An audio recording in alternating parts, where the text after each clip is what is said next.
কি ভাবতেছেন? আবার মেসি নিয়ে কথা বলতে চলে আসছি। এখন একটা প্লেয়ার যদি বিশ্বকাপে টানা ৭ ম্যাচে গোল করার একটা অনন্য রেকর্ড গড়ে ফেলে, টানা ৭ ম্যাচে গোল, 7 ম্যাচেস। এই বিশ্বকাপে ৩ ম্যাচ, লাস্ট ওয়ার্ল্ড কাপে final, semifinal, quarter final, round of 16, টানা ৭ ম্যাচে বিশ্বকাপের ইতিহাসে কোনো প্লেয়ার গোল করতে পারে না। একমাত্র প্লেয়ার হচ্ছে লিওনেল আন্দ্রেস মেসি। মেসি আজকে মাত্র ৩০ মিনিট মাঠে ছিল। আর মাঠে নামার পরে আমার একটাই কথা ছিল, সেটা হচ্ছে কিরে, আর্জেন্টিনার ফ্রন্ট লাইনে কোত্থেকে জানি একটা আলাদা স্মুথনেস চলে আসছে। মানে লিটারালি আপনি মানতে হবে যে মেসি যখন আপনার দলে থাকবে, আপনার ফ্রন্ট লাইনে থাকবে, আপনার ফ্রন্ট লাইন অন্যরকম ভাবে মুভ অন করবে। যে গোলটা করলো পেনাল্টি, ভাই মেসির কাছে taking a free kick is like taking a penalty. Like last ম্যাচে পেনাল্টি পাওয়ার পরে পেনাল্টি মিস করছিল, গোল দিতে পারে নাই, তারপরে যে দুটা গোল দিল দ্যাট ওয়াজ ট্রেমেন্ডাসলি গুড। আর আজকে ফ্রি কিক পেলো, ফ্রি কিকে যে গোলটা দিল, গোলকিপার ওয়াজ লাইক, মানে আমি আসলে ক্লুলেস। গোলকিপারও পুরোপুরি ক্লুলেস ছিল আজকে। সো আমি আসলে মেসির প্রশংসা করতে গেলে অনেক প্রশংসাই করা যাবে, বাট শেষ করা যাবে না। আমি যদি একটু দেখি মেসির টোটাল আজকে টাচ ছিল 28টা, সেখানে অ্যাকুরেট পাস ছিল 17টা, 21 থেকে 17টা অ্যাকুরেট পাস ছিল, দুইটা চান্স ক্রিয়েট করছে 30 মিনিটে, দুইটা চান্স ক্রিয়েট করছে, একটা বিগ চান্স ক্রিয়েট করছে। তারপরে আপনার গ্রাউন্ড ডুয়েলসও একটা উইন করছে। যে এখানে নোটওয়ার্থি একটা ব্যাপার হচ্ছে, মেসি একটা থেকে একটা গ্রাউন্ড ডুয়েল উইন করতে পারলেও আলভারেজ আর লাউতারো মার্টিনেজ দুইজনে মিলে একটাও গ্রাউন্ড ডুয়েল উইন করতে পারেন। ইভেন আমার কাছে মনে হয়েছে আজকে ফ্রন্ট লাইনে আলভারেজের পারফরমেন্সটা একটু ডাউন সাইডে ছিল আর কি। যেরকম আমরা আলভারেজকে চিনে থাকি, ওই রকম পারফরমেন্স আসলে খুব একটা দেখা যায় নাই। বাট লাউতারো মার্টিনেজের ভালো পারফরমেন্স ছিল। ইভেন নিকো পাজ, লোসেলসও একটা গোল করছে, ফ্রি কিক থেকে লোসেলসের গোলটা মাথা নষ্ট একটা গোল ছিল। মেসি লাইক একটা গোল ছিল। এখান থেকে হয়তো আজকে যদি মেসি স্টার্ট করতো, একটা পেনাল্টি, তারপর একটা ফ্রি কিক, দুইটা ফ্রি কিক, মানে হ্যাট্রিক আজকে হয়ে যেত। ইভেন আমার ইয়াও ছিল যে যদি মেসি আজকে স্টার্ট করতে পারে, হয়তো জর্ডানের সাথে মেসি একটা হ্যাট্রিক করে ফেলতে পারে। হ্যাঁ, তবে ডিফেন্সে আমার কাছে যেটা একটু আহ, একটু হালকা চিন্তার বিষয় মনে হচ্ছে, সেটা হচ্ছে ওটামেন্ডির মানে আপনার সাস্টেনেবিলিটি ফুল 90 মিনিটস ধরে আর কি। দেখা গেছে আজকে ফার্স্ট হাফে আমার কাছে মনে হচ্ছে, ফার্স্ট হাফে নাকি সেকেন্ড হাফে শুরুতে যে একটা ফাম্বল করছিল ওটামেন্ডি, যেখানে আপনার বলটা বক্সের বাইরে থেকে সে যদি ব্লক করতো তাহলে ওই বক্সের মধ্যে একটা থ্রেট ক্রিয়েট হইতো না। বাট ওটামেন্ডি হচ্ছে ওই ব্লকটা করতে পারে না, এন্ড বক্সে একটা থ্রেট ক্রিয়েট করতে সাকসেসফুল হয়েছিল জর্ডান। এন্ড জর্ডান অবশ্য একটা গোল দেয়, ওই গোলটা অবশ্য ভালো ছিল। এখানে এমি মার্টিনেজেরও কিছু করার ছিল না।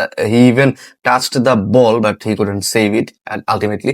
সো আমার মনে হয় যে Otamendi is not in a shape to play full 90 minutes for Argentina at all, আমার কাছে এটা মনে হচ্ছে। সো আপনি লিসান্দ্রো এন্ড সেনেসিকেও ট্রাই করতে পারেন যদি কুটি রোমেরো রাউন্ড অফ 32 তে ব্যাক করতে না পারে, আনলেস আপনি কুটি রোমেরো আর সেনেসিকে স্টার্ট করেন। আমি বলবো যে ওটামেন্ডি ইজ ফর সাবস্টিটিউট। অন্যদিকে তালিয়াফিকোর গেমটা ঠিকঠাক ছিল, আর আমার কাছে স্টিল মনে হয় যে Medina really played well in the last 2 matches, and Medina should be preferred in the upcoming matches as well. আর অন্যদিকে আজকে পালাসিউসকে হচ্ছে রাইট ব্যাকে ট্রাই করায় Scaloni, and Giuliano Simeone Palacios মোটামুটি একটা সোয়াপ করে উপরে নিচে উঠে মিডে ওই রাইট মিড পজিশনতে, রাইট ফ্ল্যাঙ্কটাতে খেলছিল। এটাও একটা ভালো এক্সপেরিমেন্ট ছিল, যেহেতু আমরা অলরেডি কোয়ালিফাই করে ফেলছি। তো স্কালোনি যেই স্কোয়াডটা নিয়ে মাঠে নামে, আমার কাছে মনে হয় যে it was perfect, it was perfect.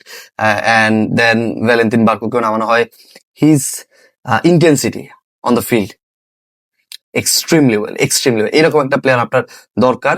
নকআউটে অবশ্যই দরকার হবে আপনার, যদি খেলা কোনো কারণে এক্সট্রা টাইমে চলে যায়, একটা ইন্টেন্স মোমেন্ট তৈরি হয় ম্যাচের মধ্যে, আপনার এরকম ওয়ার্ক রেট, মানে হাই ওয়ার্ক রেট সম্পন্ন প্লেয়ার, ইয়াং প্লেয়ার কিন্তু আপনাকে অনেক বেশি হেল্প করতে পারে। সো আর্জেন্টিনা ম্যাচ থেকে একটু অন্যদিকে শিফট করি, সেটা হচ্ছে I am back.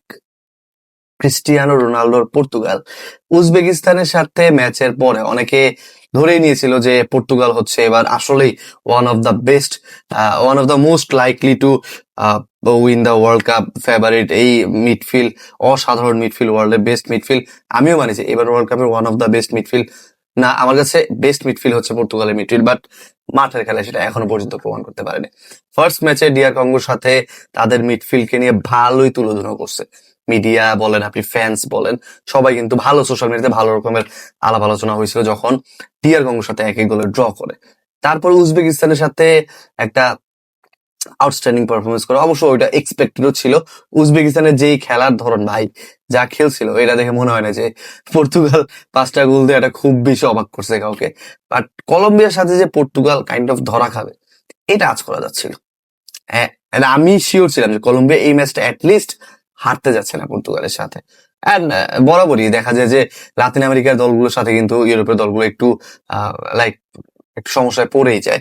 And Portugal আজকে তাদের খেলায়ও এটা প্রমাণ করছে যে পর্তুগাল ইজ ডেফিনেটলি, সবাই চিন্তা করতেছিল যে Portugal is contender to win the world cup, but এখন মনে হচ্ছে যে না, গ্রুপ স্টেজের 2টা ম্যাচই তাদের হচ্ছে ড্র হয়ে গেছে। এন্ড আজকের ম্যাচটা খুবই বাজে একটা পারফরমেন্স ছিল পর্তুগাল। অন্যদিকে ইংল্যান্ড জিতছে অ্যাজ ইউজুয়াল, বাট সবচেয়ে সবচেয়ে মজার যে ম্যাচটা ছিল আর্জেন্টিনার সাথেই ও একই টাইমে আরেকটা যে ম্যাচটা চলছিল অস্ট্রিয়া ভার্সেস আলজেরিয়া, যেখানে 90 মিনিটের পরে 2টা গোল হয়েছে। আলজেরিয়া 94 মিনিটে একটা গোল দিছে, ঠিক 96 মিনিটে মানে 2 মিনিট পরে আপনার অস্ট্রিয়া হচ্ছে আরেকটা গোল দিয়ে দিছে।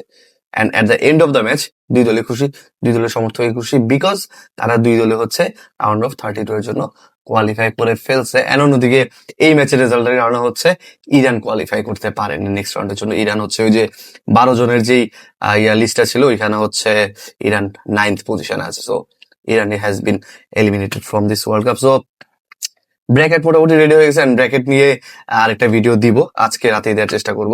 তো আর্জেন্টিনার ব্র্যাকেটটা যদি আমি একটু দেখি, আর্জেন্টিনার ম্যাচ অবশ্যই আমরা যদি কেপ ভার্দের সাথে হবে, যদি জিতে যায় রাউন্ড অফ 16 গিয়ে আর্জেন্টিনা অস্ট্রেলিয়া অথবা ইজিপ্টের মুখোমুখি হতে যাচ্ছে, যেটা নিয়ে অনেকের হয়তো দেখ আমি ওই দিকে যাচ্ছি না।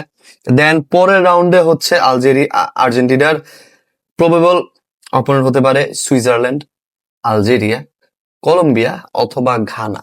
So according to me, Argentina should easily move on to the semifinal in this world cup till now. মানে এই ফিক্সচার দেখে আমি বলতে পারি যে সেমিফাইনাল পর্যন্ত তো যাওয়া উচিত আর্জেন্টিনার, বাকিটা দেখা যাক। অ্যান্ড মেসি যে ফর্মে আছে প্রতিদিন আসলে it's like you have to come in front of the video and you have to praise Messi for his tremendous performances. Hats off. And follow করতে ভুলবেন না রেগুলার ভিডিও কন্টেন্ট পাওয়ার জন্য।